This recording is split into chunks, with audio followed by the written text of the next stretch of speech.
At this time, we're looking to adopt the agenda, so we're not going to really have any more conversation on the content. So unless there's a question about the logistics of the agenda, we were going to look to adopt this item. Any other questions or comments regarding the agenda itself? Madeline? I guess if anybody who was an employee of the tribe and knew this for months and just now coming forward with it, that person would be disciplined if I were on the business committee. Okay, are there any other questions regarding the agenda? If not, all those in favor signify by saying aye for the adoption. Aye. Oppose? Opposed. Abstentions? One opposition, motion carries. Madam Chair, I have 2 comments for the record. Sure. My first comment for the record is that I just generally oppose additions to the agenda regardless of the nature of them. So just making it known that I'm sticking to my no additions position for the BC agenda, even though I do understand the nature of the request and it's important. My second for the record comment as we begin the meeting today, and I was debating whether or not I really need to do this, but it's apparent that I do. So I'm going to go ahead and get started. And I think it's appropriate to do that at the beginning of the agenda today. So this for the record comment is in regards to my intent around today's BC meeting. For the past several BC meetings, there have been individuals in attendance who have chosen to go beyond reasonable approaches to presenting questions or concerns about issues to the government. These individuals have chosen a disposition which creates an unwelcome atmosphere of discord. My intent at today's BC meeting and each meeting moving forward for the remainder of my term is to ensure a safe working environment for all of the staff and participants at the government's meetings. I am one of 9 persons at this table who has this responsibility.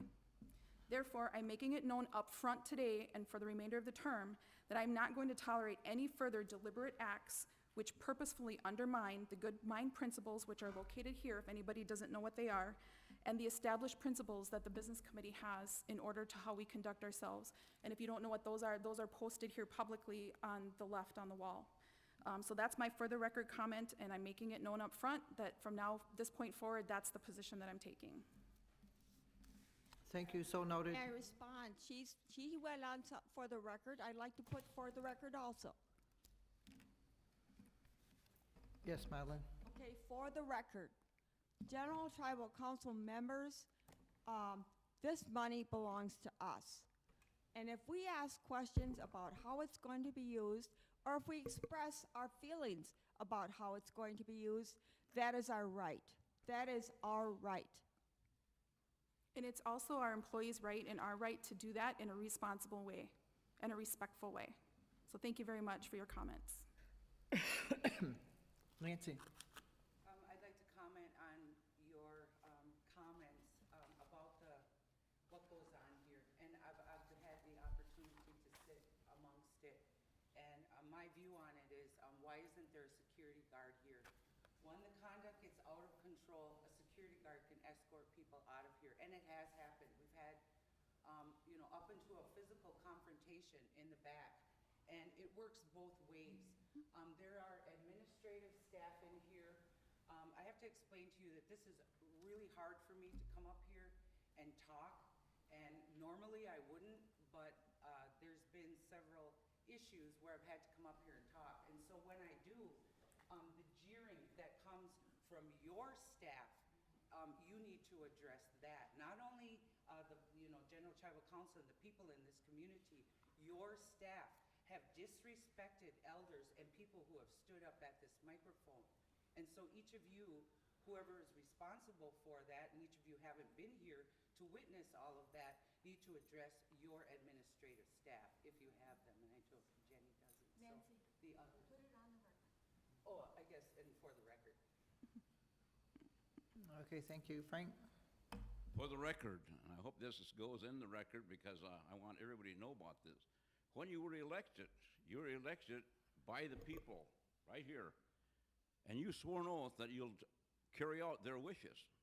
When the General Tribal talks, that's what you're supposed to do. You aren't supposed to sit there and tell us how we're going to do or what to say. That's violating freedom of speech. Even Indian Civil Rights Act says you can't make a law that's going to stop that. You're trying to make a law and tell us what we're going to say. Tell us how to say it and when to say it. You can't do that. That's violating our freedom of speech and freedom of the press. We have a resolution, and in our Constitution guarantees freedom of speech. You're trying to subdue that. And if you check with your attorney over there, she could tell you that they can make no law in a Constitution that will abridge the freedom of speech law. You're trying to come up with an administrative thing. I'm not going to let you do this. I'm not going to let you do that. Who do you think you are? You swore an oath to do what we want, not what you want. As long as the people, and we're on record, as long as the people are addressing the issue, that's how they feel. It takes courage, as Nancy pointed out, to come up and talk. I don't want to have to do this. I don't want to have to fight my own tribe to be able to say what I want. I served 22 years in the Marine Corps, trying to fight other governments that doesn't allow freedom of speech, and I come home and you want to tell us we can't talk. That's craziness. That's simple going against all the rules of nature, why we broke away, why we have a Constitution. You may not like it, but you have a freedom of speech. Just as I may not like what you say, you have a freedom of speech to tell me what you want. And when you're wrong, you should have courage enough to stand and admit you're wrong. And in this case, you're wrong. So I think you should listen to what the people has to say. And I think as long as we have a chairman who we elected, he's supposed to run the meeting. You shouldn't even be talking right now. Our chairman should be telling us what's going on, not somebody over here that's going to take over, be the fall guy for somebody else. Let it run. The Constitution says the chairman has 2 duties: run the meeting and vote in case of a tie. Thank you for sharing your opinion, Frank, and I'm going to respectfully agree to disagree with you. Okay, let's just let people make their comments so we can get on with I'll our agenda. respond if it's necessary. Thank you, Madam Chair. I'm sorry, but it's my turn. Wow. Lisa, you have no right to dictate my actions or my behavior in these meetings. When you people up there should look at your own behavior. You disrespect the elders. You laugh at us behind our backs. Fawn Billy's husband was in the back yelling at Madeline to sit down. I mean, how respectful is that? Does she need her husband here to protect her, to be yelling at people who stand up Point of here? order. Okay, thank you. Look at your own behavior. Thank you.